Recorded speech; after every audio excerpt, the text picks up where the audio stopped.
Welcome, everyone. My name is Esther Bigler, and I am the director, the chair. The director is here, the chair of the Apprenticeship and Training Council, and I welcome you to our September meeting. I'm going to tell you right now that we hope that our next meeting will be in person, so mark your calendars for December 14th. We hope that we will be in Albany, able to join everyone as a community, as opposed to what we have to do now, which is on Zoom. Today's Zoom is different from the way we have done our Zooms in the past. So I want everyone to know that the council and members who will be speaking, who are on the agenda, are listed as panelists, and you can see them on the screen. Those of you from the community who are here are participants, and your names are on the participant panel. You can see the little icon, which has two little heads. That's the participant panel, and I will be able to see you. I will be able to see you. I will be able to see you if you raise your hand in the participant part of the Zoom. We will have Q&A obviously after each of our presentations. And so if you have questions, please raise your hand using the raise hand icon, and I will be able to call on you.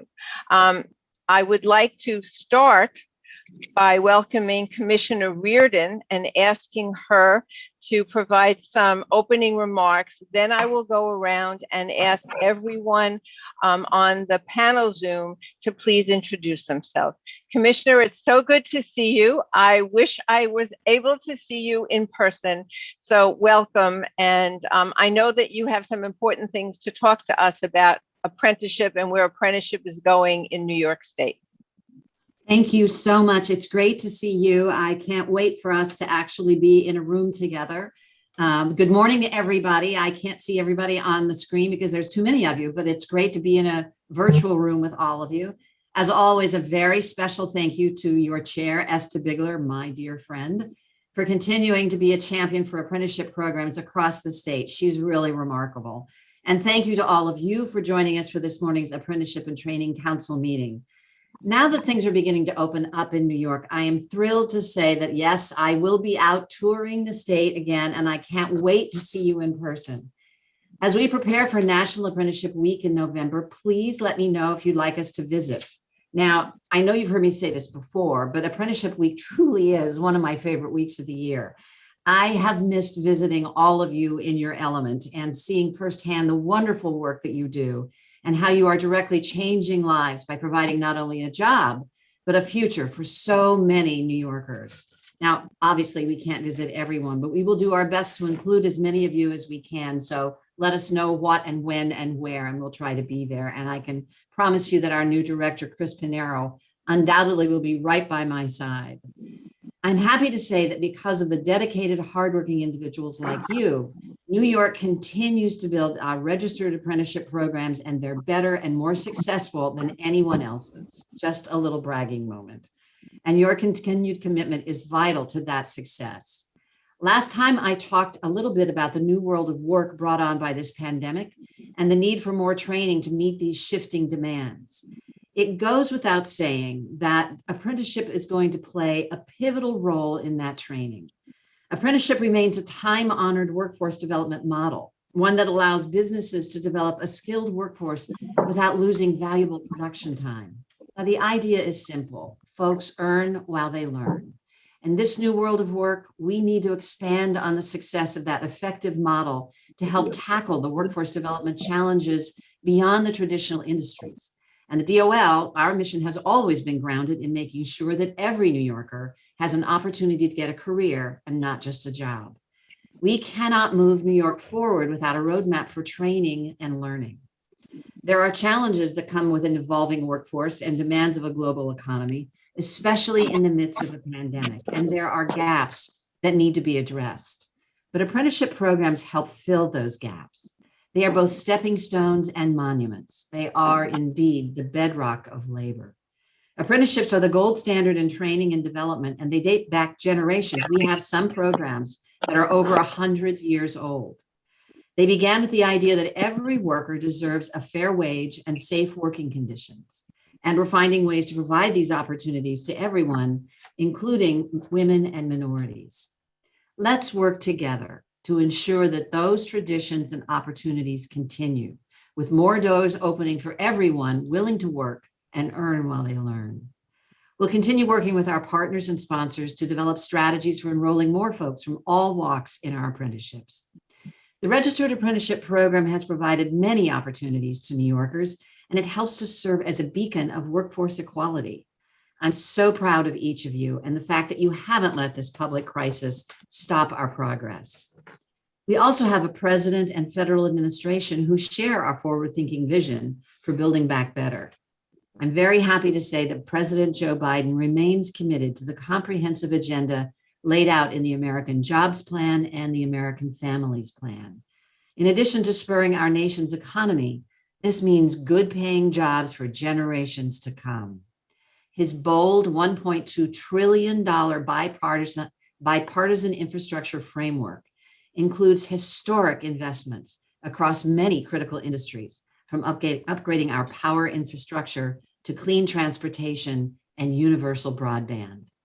Our new governor, Kathy Hochul, is also a very strong proponent of workforce development and training, and she is also a very strong proponent of the green economy.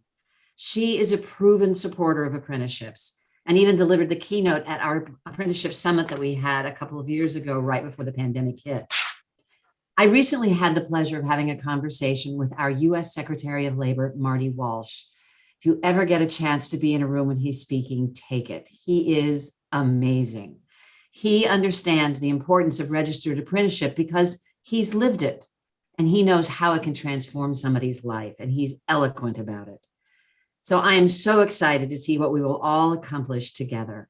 Now, before I close, I have to say a few words about our new Director of Apprenticeship Training, Chris Pinero.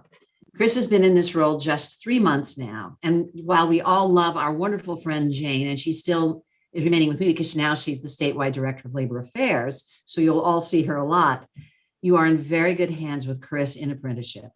Now, I know you'll enjoy working with him. Here's a couple of little tips. First of all, he's got that shiny pate, so you can always find him in the room in a Zoom. He's the guy that's shining at you, and he doesn't mind saying that. I hear that he's also an excellent bartender. I may see if he can practice his trade somewhere that I'm near. And he's also an avid downhill skier. So if you're trying to call him in the wintertime and you can't get him on the phone, he's on the slopes because he doesn't take his cell phone with him. He's a great guy, and I love working with him, and I know you'll really enjoy meeting him. So thank you again for your dedication. I can't wait to see all of you in person soon. And Esta, take it away. Thank you, Commissioner. And I would like to echo some of the fine things that you've said about our new director, Chris. I miss Jane, and I will certainly need to contact her about other kinds of things that I work on.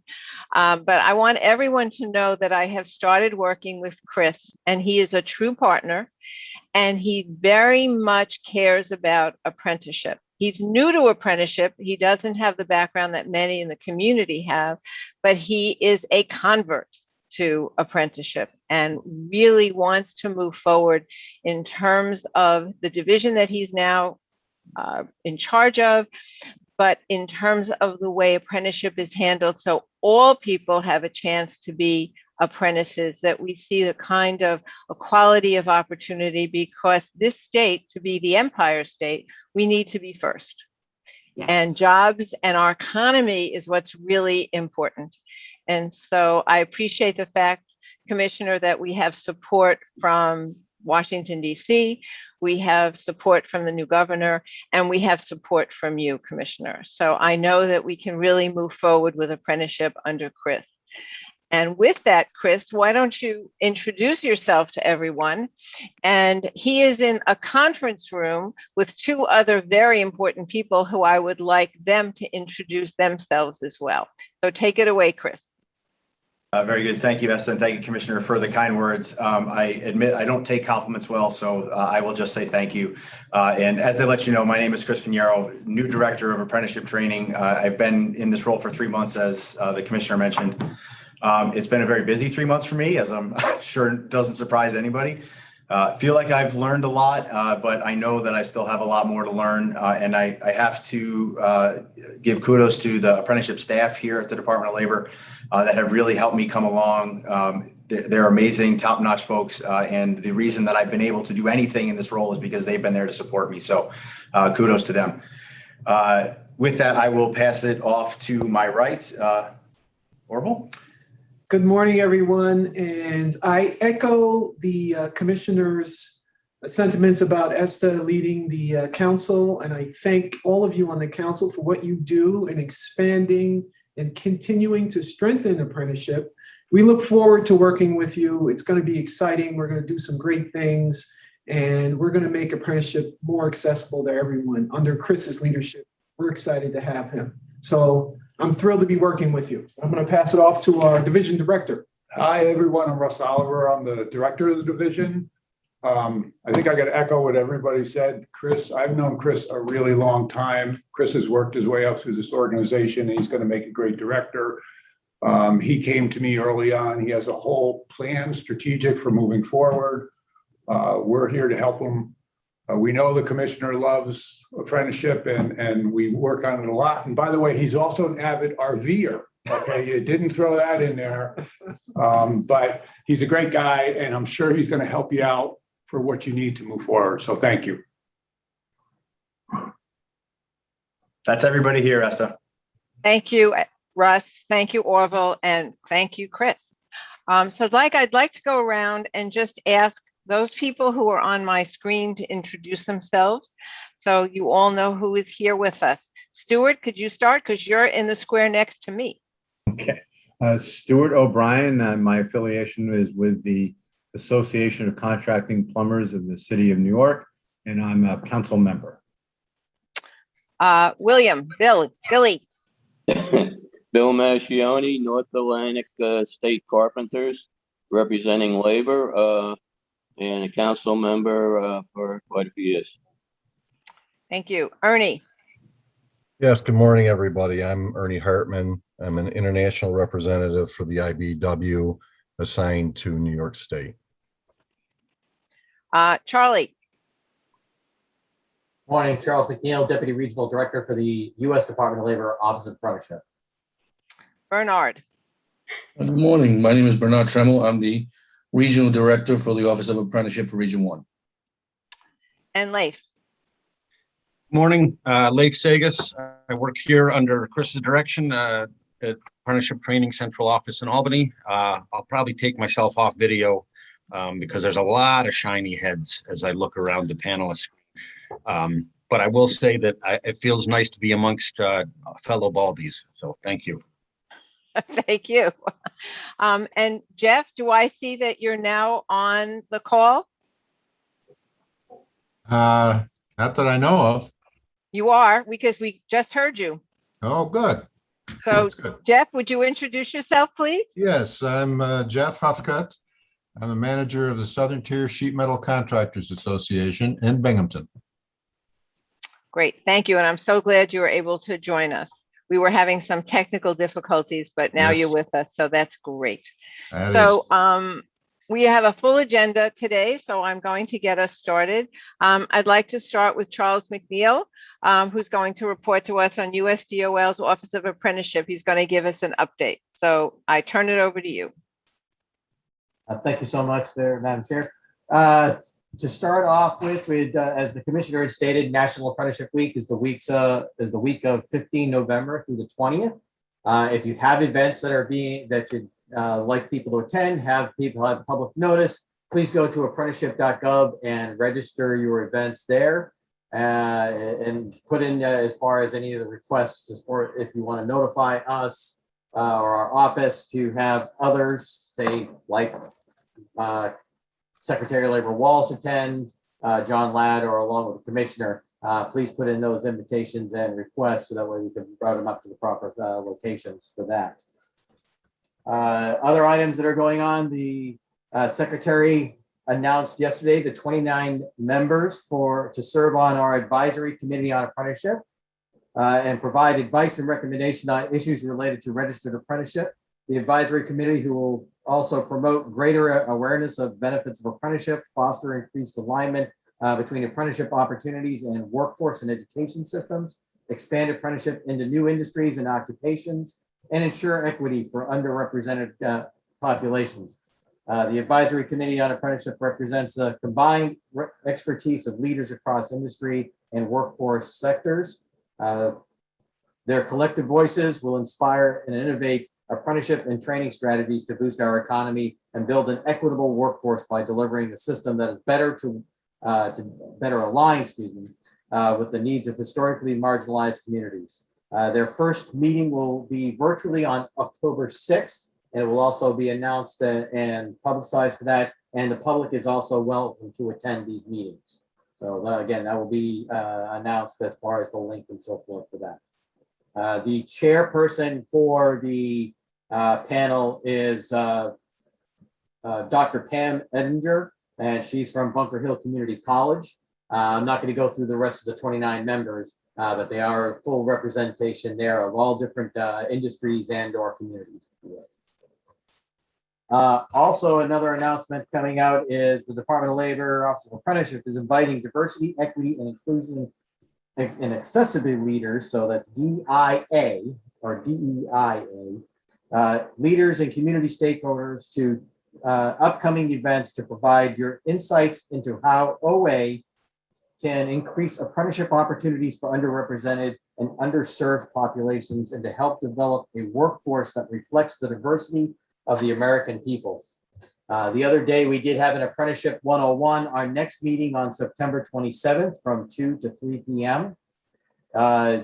This event will be hosted by several of our members of the Office of Apprenticeship, but we're also inviting other stakeholder groups from women's organizations, organizations to represent Hispanics, African-American, Asians, persons with disabilities, and minority serving institutions and education.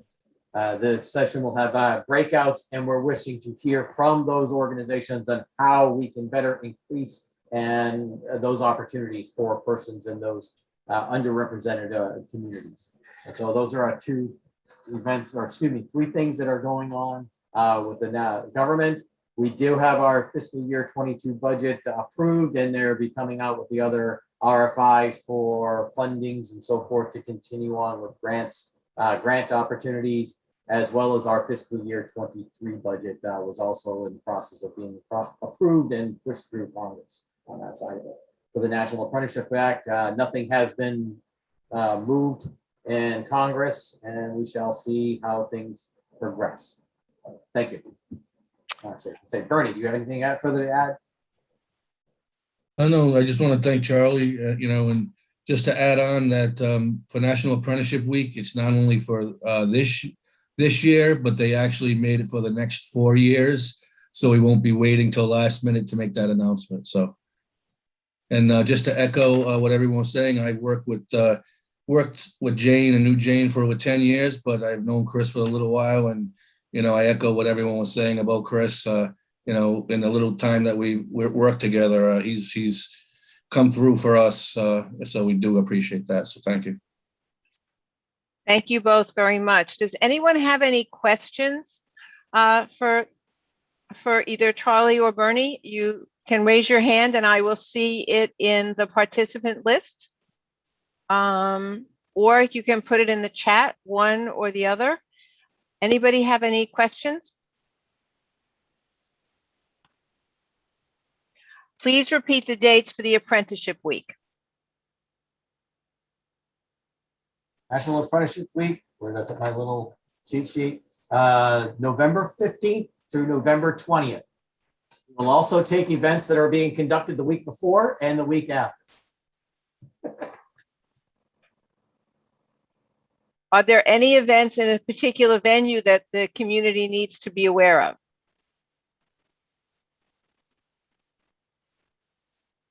Charlie or Bernie? We have had, as far as events that have been registered yet, we've not seen anything. Okay, great. Thank you. Anybody else have a question? Okay. Then I'm going to move us on. And I'd like to turn it over to Chris, the Director of Apprenticeship, to give us his report. Thank you very much, Esther. Justin, could you bring the PowerPoint up for me, please? We're going to let Justin drive the PowerPoint. Aha, okay. Just one second. Sure. All right, thank you very much, Justin. Everybody can see the slides up now? Yes, I can. Very good. All right, so we can go to the next slide, Justin. So first, my first official director's update for apprenticeship. The firsts are always memorable, so hopefully it's a good memory. We can go to our next slide. Three things that I wanted to talk to you folks about before we got into the data portion of the presentation. First are apprenticeship expansion grants. We currently have 2 grants out there that are designed to help expand apprenticeship in New York State. The first one is our Apprenticeship Expansion Grant, or AEG. This is actually the AEG2 because we've had a request for applications, or RFA, for this grant out since May of 2017. We're in our second iteration right now. The reason I'm talking about it is it was due to end earlier this year, and we have extended the deadline for that through July 31st of 2022. This grant provides funding in areas that we're looking to expand into, hence the name Apprenticeship Expansion Grant. So places like advanced manufacturing, information technology, healthcare, et cetera, those are the places we're looking for. It is for both individual programs and group programs. And I do need to let you know that it is funded by the Apprenticeship USA State Expansion Grant Funds and is being supplemented by our WIOA state funding. So that grant is out there and available now. The second grant is our Apprenticeship State Expansion Grant, or ASE1. Admittedly, we're not super creative with the names of these, but it's our ASE1 grant. This RFA is new. It was released in July, and we're going to be accepting applications through January of 2022. Similar to the AEG grant, this is also targeted at expansion. So industries like advanced manufacturing, again, IT, healthcare, hospitality, film, textile, and sewing. Those are the areas we're looking at. This one is for group programs, though. The AEG grant is for both individual and group programs. This ASE grant is for group programs. So those are both out there and available. There is a lot more information on those on our website. You can go to dol.ny.gov/funding opportunities. There's a hyphen between funding and opportunities. You can find the RFAs themselves. You can also find fact sheets and a Q&A related to those. So those are the grants that expansion grants that we have available at the moment. Equal employment opportunity letters, or EEO letters, as we call them. As you all know, Part 600 of the state apprenticeship regulations state that we, the New York State Department of Labor, will periodically review programs related to diversity. We've done that, and these letters are the result of that review. We did discuss these at our last meeting. Unfortunately, not able to get them out before this meeting, but we are going to be getting these out in the next couple of weeks. And I promise I will not have to update us again on these at the December meeting, because they'll be out by then. Certainly, if folks have questions, we can talk about it. But that's where we are with our EEO letters. And then last thing, I just wanted to build on what the commissioner talked about earlier related to the infrastructure bill. It's Infrastructure Investment and Jobs Act. It's really exciting for registered apprenticeship. The things that it's talking about, the highlights are things like roads, highways, and bridges, modernization of the electrical grid, modernization of airports and ports and waterways. These are all areas where we know that registered apprenticeship can play a really big role in the work that's going to need to be done.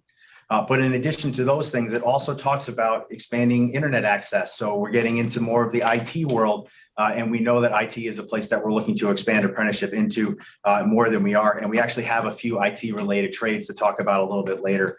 So that's exciting. And then probably the most exciting piece is that there's also discussion of workforce development in the Act. And it includes mentions of funding for pre-apprenticeship and apprenticeship programs. So we're going to continue to pay attention, close attention to that bill at that act as it works its way through and hopefully gets to the president's desk for signature, so that we're in a good position to take advantage of that when it does come to fruition. So those are the three pieces I wanted to talk about before we got into the data portion. So we'll do that now. We can go to the next slide. There we go. So really high level look at apprenticeship in New York State right now as of September 1st. 634 sponsors, 965 programs, little over 1,800 active apprentices. And then as we get into certificates of completion, this is always a really good indicator of the great programs that we have in New York State. And you can see that in 2021, we've already outpaced what we did in all of 2020, and we still have a quarter to go. So we got a little over 2,700 certificates of completion issued so far, and that's better than the 1,275 that we did in all of 2020. Don't think we need to spend too much time thinking about why 2020 was a down year. We all know what happened, and we'll see that kind of trend through most of the data that we're going to look at today. Just to give you an idea, in 2019, so pre-COVID, we had 3,358 certificates of completion issued. So we're getting back on par with where we were pre-COVID. That's good. Hopefully, an indicator that we're starting to come out of the funk that we were in because of COVID. So our next slide shows just a little bit of a visual of the programs and sponsors that we have. The sponsors are our blue line and the programs are our orange line. You can see from here, starting in about 2017, we start to see a pretty steady incline of both programs and sponsors. Now that coincides with the release of that apprenticeship expansion grant that I mentioned earlier. Don't know if there's a correlation there, but you can take that information and think as you like. But we've seen that steady increase since about 2017, we've been going up. We're a little bit slowed down, just a touch coming from 2020 into 2021, probably still a little bit of COVID taking over there. And another thing I wanted to mention here, and Leif alluded to it a little bit earlier, these are programs and sponsors, but also trades, which aren't on here. We've already developed 15 new trades this year. That's outpaced what we did in 2020 when we had 12. Leif mentioned we got potentially 9 more to talk about during our next meeting. So we're going to get back up to numbers that we were at pre-COVID. Just to give you an idea, we had 23 new trades in 2019 and 18 new trades in 2018. So by the end of this year, we should be back in line with that, getting back again, hopefully showing that we're recovering from that COVID pandemic that we saw in 2020. All right, this slide here is just showing our total new programs, and it's broken out by our construction trades and our other construction trades.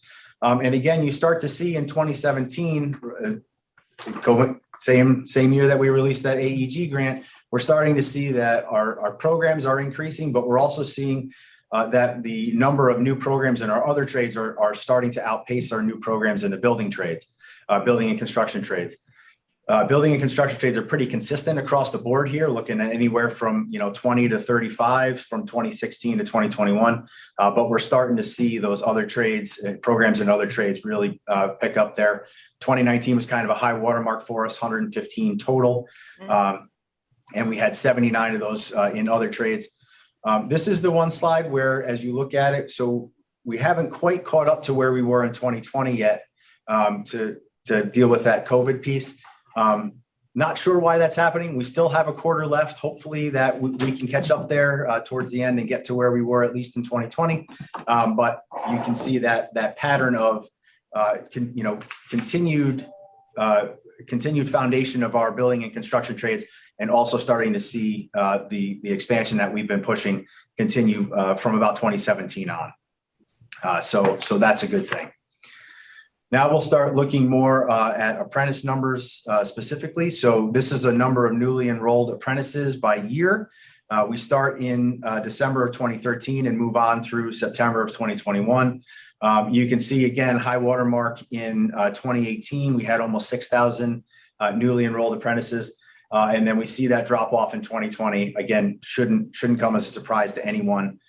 We're currently at 2,633 newly enrolled apprentices through September of 2021, have another quarter to go. So we should see that continue to increase as we expect hiring to pick up as we come out of the COVID-19 pandemic. And just remember that sponsors have 30 days to submit that apprenticeship agreement. So we'll really see final numbers in our meeting in March next year for our first quarter meeting. We'll have a solid total on 2021. So that's where we are there. This slide shows our breakdown between of all of our active apprentices, those that are in our building and construction trades and our other trades. What this really is showing is we continue to see the success of our building and construction trades programs. They're very well established. They do a fantastic job. But it's great to see that we're also seeing expansion into those non-traditional other trades that you see on the right side here. Just to give you some data, for December of 2019, 20% of our total apprentices were in our other trades. Currently in September of this year, we're down to 14%. We were as high as 18% in March this year. So hopefully we'll see that number move back up again as we get to the end of the year. Next slide shows us of all of our active apprentices, breaks it out by our minority populations, women and veterans. And what we're seeing here is a pretty consistent representation of those populations through the years depicted here, starting in 2018 through now. From a percentage point standpoint, back in 2018 in December, 44% of our apprentices were minorities, 13% were women, and 7% were veterans. And those numbers, again, pretty consistent through the years from a percentage standpoint. This year, we're at 41% minorities, 10% women, and 8% veterans. So that's a pretty steady line across there. And then this is our last slide. What this one is again showing is minorities, women, and veterans, but it's broken out in our construction trades and then our other trades. And you see we got a pretty good split of minorities and veterans between construction and our other trades. And then there is a bit of a discrepancy between women in other trades and women in construction. And that is something that we're looking at to see if we can dive into that information a little bit more. So that's all the data. I hope I didn't bore anybody too much. I do see a couple of questions that came in the chat. So I'm going to open those up there. Looks like any grants for the construction industry. We don't have any available at the moment, but again, we'll see what the infrastructure bill, what that finalized looks like, and there may be a potential for that in there. Is there an age restriction to the apprenticeship programs? Yep. Charlie just answered that in the chat. 16 years of age is the minimum age for apprenticeship. And what's the maximum age? As old as you like. We have something called the Age Discrimination in Employment Act. So I think that helps us there. So then there's a question about childcare. Does the ASE1 grant include childcare, money for childcare? That is an excellent question off the top of my head. I do not believe that it does, but we will, we will get back to you on that. We'll send something out to the distribution list to respond to that question. That's a great question. We do know that during the pandemic, women left the workforce because of the lack of ability to get childcare for their children. And so many women left the workforce. So that's an excellent, excellent question. Thank you for that question. Any other questions? Anybody have any other questions for Chris? I'm not seeing anything in the chat. There's a new question. There's a couple of questions. We are curious about the expansion grants can be used is it only available for schooling purposes? So there's a question about trade. And this comes from the Anderson Center for Autism, direct support professionals as a trade. Yeah, absolutely. So both of the grants that we have funding available for both related instruction and OJT. If you want, Tiffany, why don't you reach out to me directly after the meeting, and I can provide you with some more information on that so that I can get more specific to your question. But there is funding for both the OJT and related instruction portion of that. The reason I say that the ASE grant, that's for group programs, and that funding is designed to support positions at the group programs to fund either an OJT coordinator or a related instruction coordinator. We do provide funding and benchmarks by apprentice enrolled, but that funding is designed to support those roles at the group program. The AEG program is a little bit different than that. So if you want, Tiffany, why don't you just reach out to me afterwards and we can talk directly about that. And someone wants to be clear that the information you're giving about minority participation is statewide, correct? Yes. And the next question is, when will DOL be able to make in-person visits to the sites? Gotcha. We are still working through our, I hate to keep talking about COVID, but unfortunately, it's still a very big reality for us.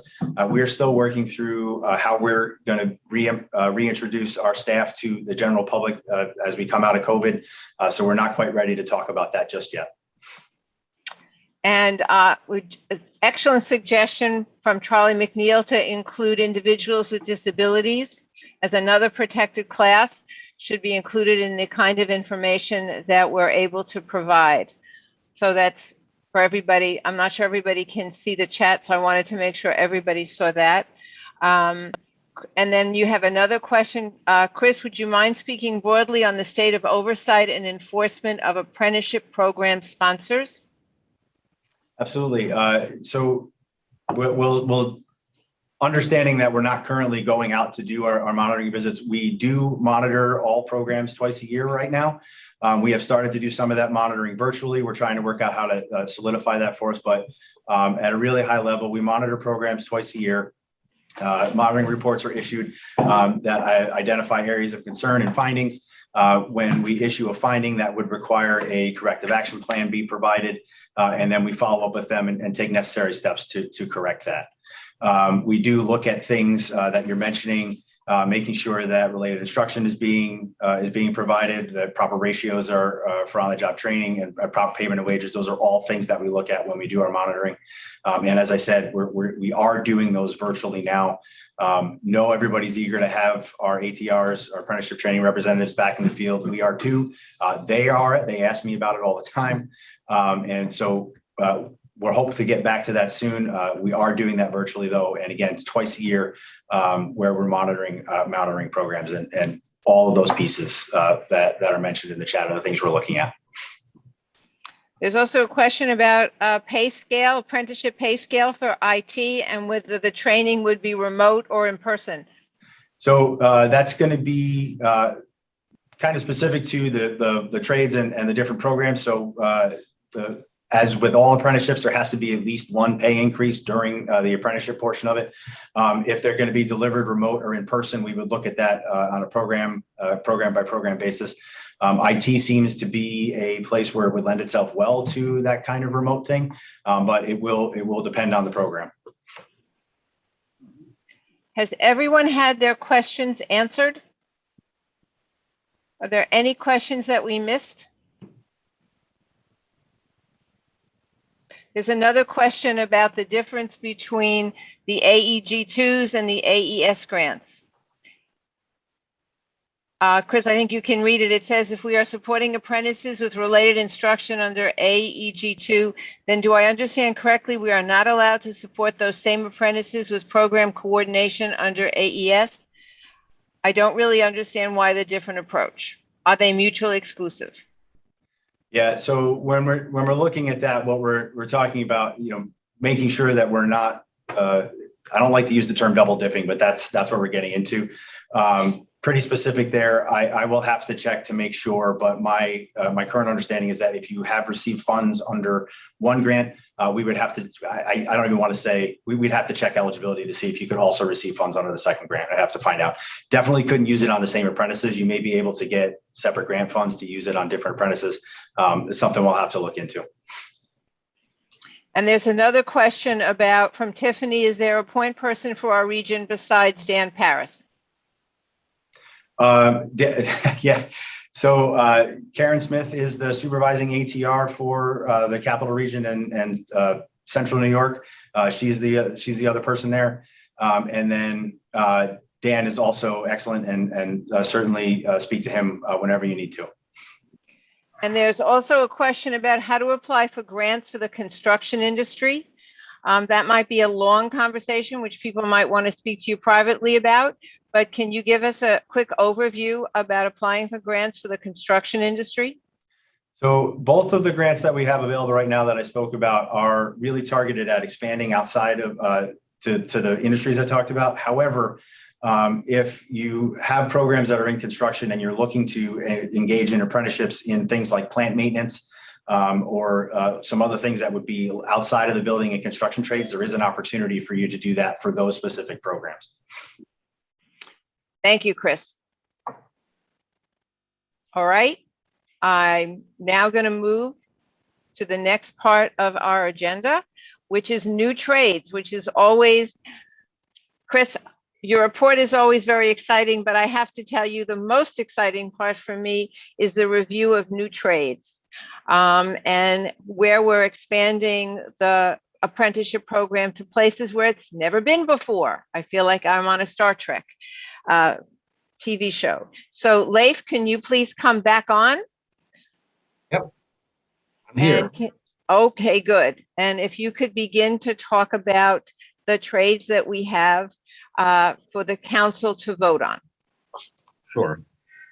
Just to sort of expand on Chris's question, the sort of the wonder about the sponsor number not being as significant. I think the trades that we're presenting today could potentially be game changers in terms of the number of programs that we might see the next time we report, because they're all occupations that large employers have expressed interest in, which obviously that's the one great thing about our group joint programs is that they employ a lot of apprentices. So anyways, I think things are looking up there. Just wanted to make that one quick point. So, okay, I'll dive right in. We've got 8 trades for consideration today. The first 2 trades, excuse me, come to us from Lori Carey Consulting based on Long Island. Lori Carey, the proprietor of the business, has described today's workforce as, quote, great consumers of content, end quote. As a parent of a preteen and a teen, I know exactly what she's talking about. We can all consume what's on our phones and screens, but she says that the workforce and people, I think generally, are lacking in, quote, understanding how technology plays a role in business today, end quote. So both of these trades that we're going to discuss seek to address this gap with content focused on developing salespeople able to explain the IT products and services they are selling, and developing instructors who can teach the nuts and bolts of information technology to students.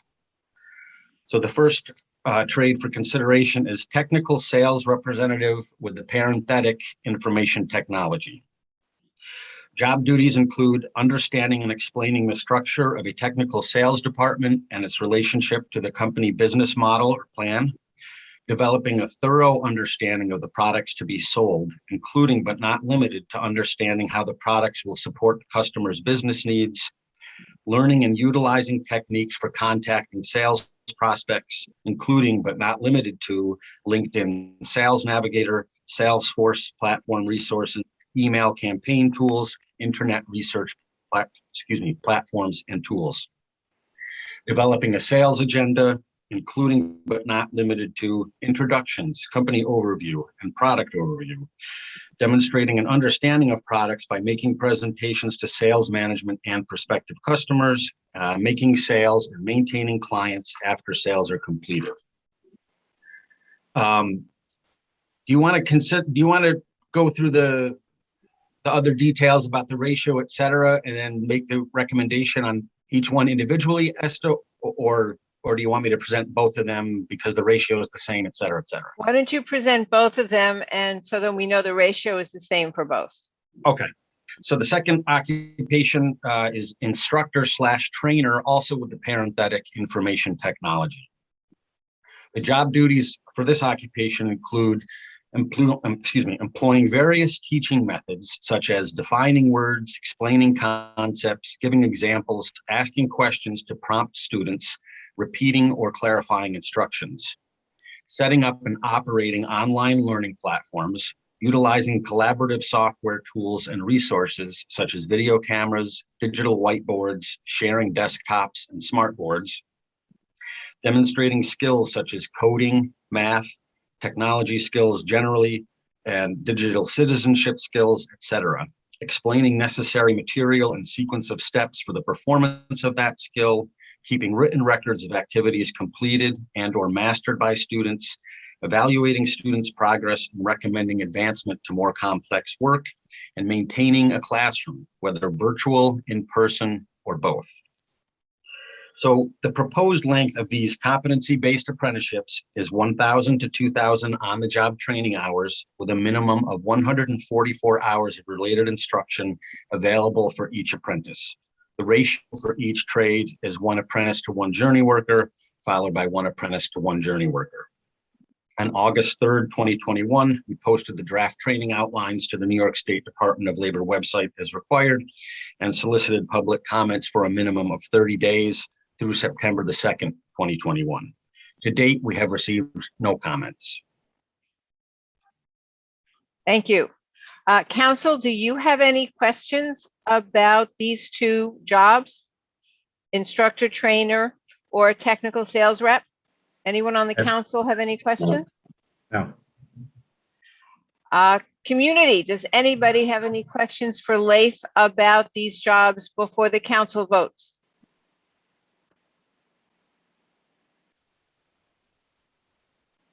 I'm not seeing anything in the chat, and I'm not seeing anybody raising their hands.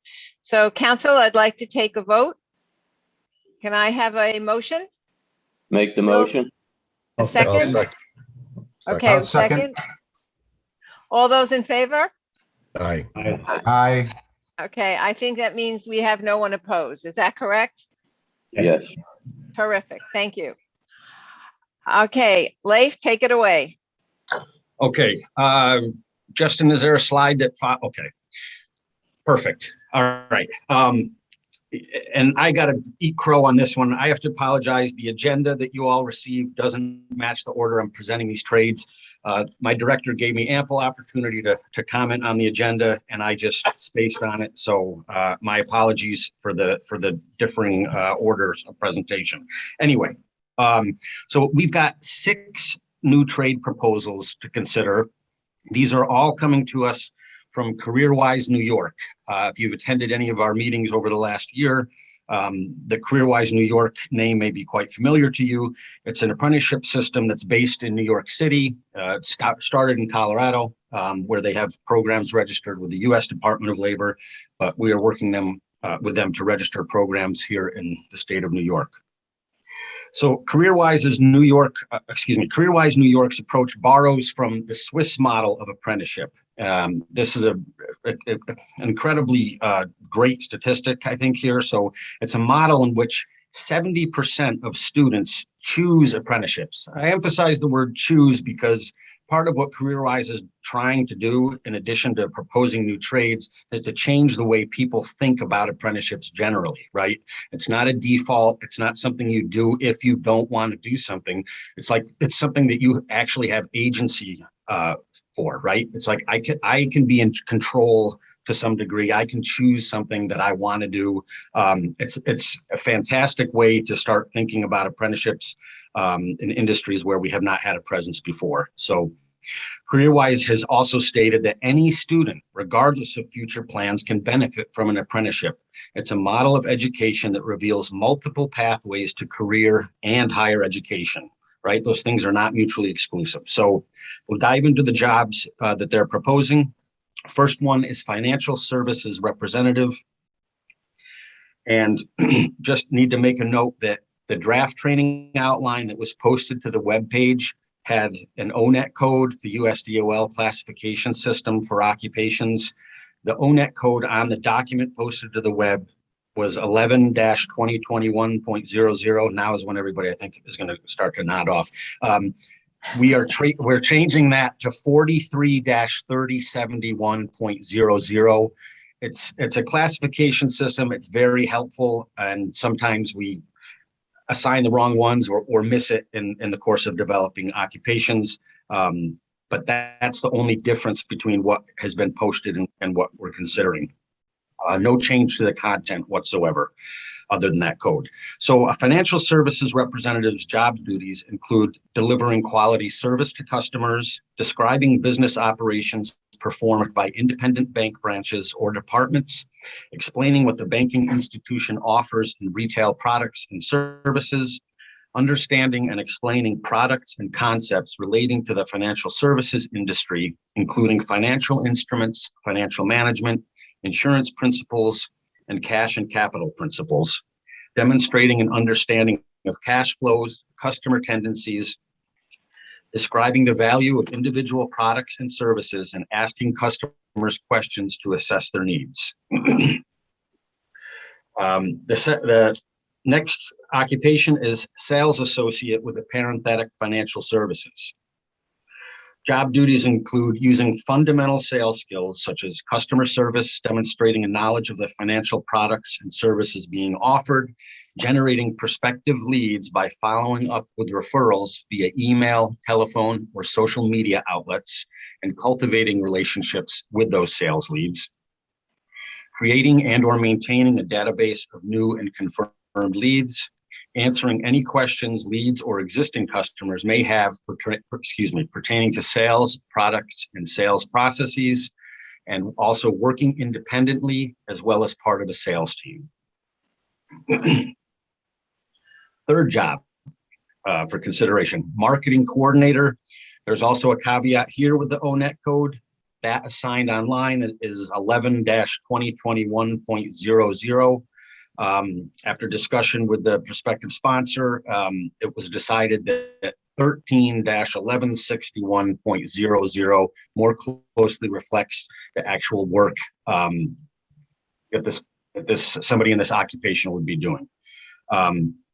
This person will have job duties that include developing marketing research skills by analyzing reports, identifying market status or statuses, trends and forecasts, collecting and analyzing data, creating reports using market data and insights gathered from surveys and data sets, supporting the development and execution of a marketing plan, such as a social media campaign, weekly email blast, website, newsletters, in-house and outside research, design of brochures and advertisements, utilizing reports to create customized plans to market new items and roll out new marketing campaigns, designing marketing content and materials for various audiences and purposes, and also collaborating as well as working as part of a team to deliver content for clients.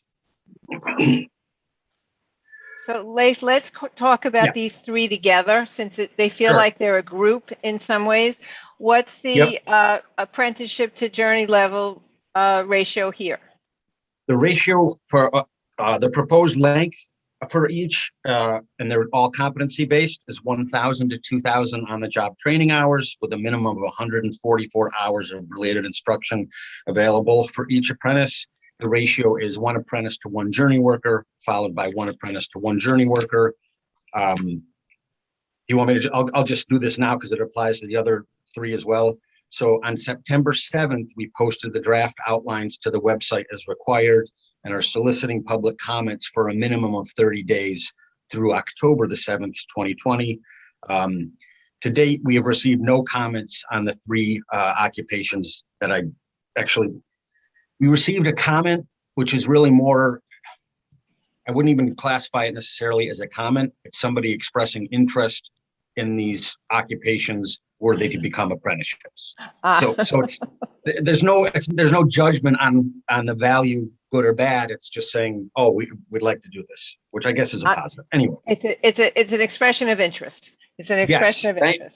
Thank you. Expression of interest. Council, do you have any questions about financial services rep, sales associate, or marketing coordinator?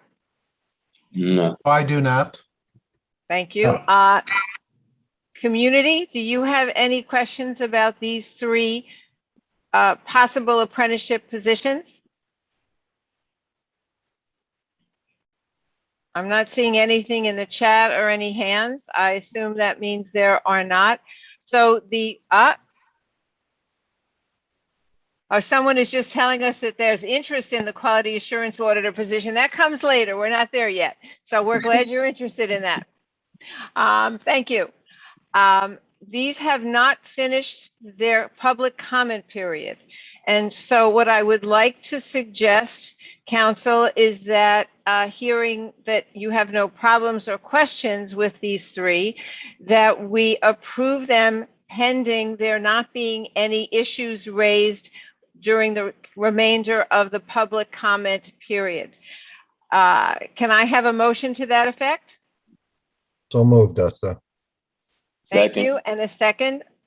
Yep. All those in favor? Aye. Aye.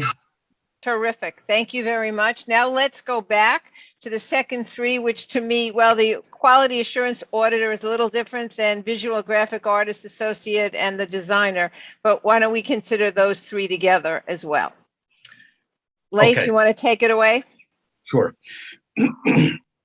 So the quality assurance auditor. Job duties for this occupation include developing and demonstrating the ability to explain technical concepts clearly, describing quality control and the importance of evaluating product functionality, developing and executing tests to assess software problems, documenting software defects using a bug tracking system, and reporting defects to other quality assurance auditors and software developers, providing feedback and recommendations to developers on software usability and functionality, and demonstrating an ability to critically reason and problem solve with internal teams to improve current processes. Next occupation is visual and graphic arts associate. The job duties include acquiring knowledge of clear verbal communication and using it to explain graphic design concepts, performing visual assessments to identify errors in graphic illustrations, using project scheduling tools to monitor projects, applying various graphic design concepts such as font selection, logo creation, layout, spacing, and color theory, developing graphics and layouts for product illustrations, company logos, and websites using graphic design software, maintaining an active archive of images, photos, or previous work, and developing visual designs from concept to production. Okay, the final and perhaps most intriguing in terms of title, as well as duties, is the UI/UX designer. When you work for the Department of Labor and you see the words UI, you think unemployment insurance. This has nothing to do with unemployment insurance. It stands for user interface, and the UX stands for user experience. Two things that we all come into contact with whenever we're doing things with screens and smartphones, et cetera. So user interface is sort of, again, how you connect to things digitally, meaning how you look at them when they're on the screen. The user experience is how you function or how you operate when you're moving through the capabilities of that particular screen or application or e-tail site, et cetera. So it's an extremely varied discipline. It combines aspects of psychology, business, market research, design, and technology. The job duties include conducting research, excuse me, with computer users to map user preferences, needs, and challenges, creating flowcharts to map customer journeys from the first entry to the final interaction on a particular application, contributing to information architecture, that is, developing content based on user needs and determining how the content will be laid out to meet those needs. Working with and demonstrating an understanding of widely adopted design systems and style guides using visual principles such as balance, scale, alignment, etc. And then demonstrating proficiency in the use of digital user interface, user experience tools such as web prototyping with HTML, right? Which sometimes gets confused with the other portion of this job, which is CSS, which is I think it's coordinate. Anyway, it deals with the appearance. So you've got HTML that essentially is the frame of the wall, and then you've got the CSS, which is the finished paint, right? So both of those things are required for a UI UX designer to achieve some proficiency.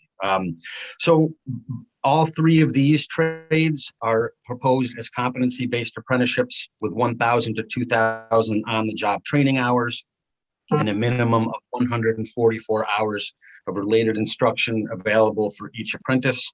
And the ratio for each of these three trades is 1 apprentice to 1 journey worker, followed by 1 apprentice to 1 journey worker. And the same applies for the posting dates. September 7th, 2020, we posted them to the webpage, soliciting comments through October 7th, 2020. To date, as I said, we had received 1 expression of interest. Thank you. Council, do you have any questions about these trades? No. Nope. Community, do you have any questions about these trades? We're getting interest of these are important trades, but no questions. So I would like to make the same proposal I made for the Financial Services Sales Associate and Marketing Coordinator, that we approve these, council, subject to there being no comments made until the comment period closes October 7th, which would change our mind about these trades. Can I have a motion? I move to. Thank you. Second. Second. I second. Okay. We all agree? Yes. Yes. Yes. Yes. Okay, thank you all very much, council. All of these are approved, Leif, with the subject that we have to wait until October 7th to make sure that there are no comments that we need to be aware of that might change our mind. Thank you very much. And as usual, Leif, thank you for your excellent explanations. I learned a great deal about this whole area from you. Something that as it's put into the chat, this is a really important area and we need as many skilled people as we can possibly find. And I'm hoping that this is an area where we will see many people of color and women joining, as well as people who have disabilities, because this is an area where it seems to me we can really grow the economy in New York State, and it will be important to us as we move forward. We've now come to the portion of our agenda much more quickly than we assumed, but that's okay. We're all very busy people and your time is valuable to me. Are there any questions from the community that you would like to pose to us? You'd like to pose to Chris about our apprenticeship work? I'm checking the chat to see. I don't see anything in the chat. I don't see any hands raised on the list of participants. I'm waiting a moment or two to see if anybody does post anything.